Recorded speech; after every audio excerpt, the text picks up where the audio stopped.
Welcome back to our channel अपनी school.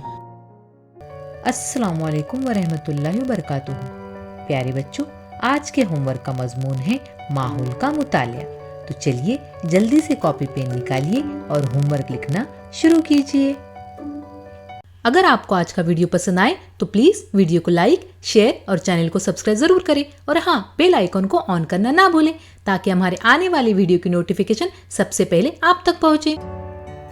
सबसे पहला सवाल है, देखो और लिखो।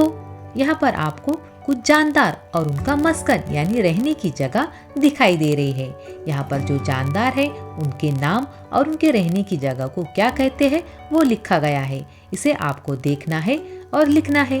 तो आइए पहले जान लेते हैं कि कौन कहाँ रहता है, यानी इन जानदारों के घरों को क्या कहते हैं।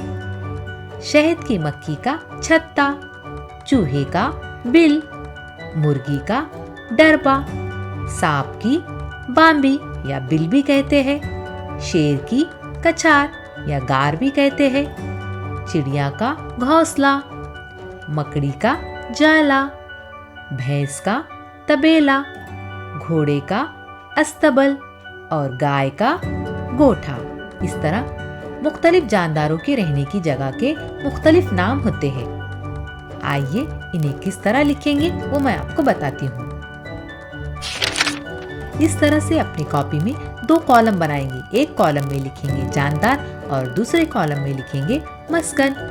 तस्वीर में दिखाई देने वाले जानदारों को आपको जानदार इस कॉलम में लिखना है और मस्कन में आपको उनके घरों के नाम लिखना है। आइए अब देखते हैं अगला सवाल।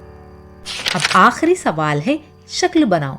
यहाँ पर आपको मछली की शक्ल नजर आ रही है। इसे आपको देखना है और बनाना है। प्यारे बच्चों, मछलियाँ पानी में रहती है। मछलियाँ मुख्तलिफ किस्म की होती है। मछलियों के जिस्म पर सफने होते हैं। मछलियों को जन्फे होते हैं और जन्फों की मदद से मछलियाँ पानी में हरकत करती है। मछलियों के आँखों के पीछे गलफड़े होते हैं। इन गलफड़ों की मदद से मछलियाँ सांस लेती है।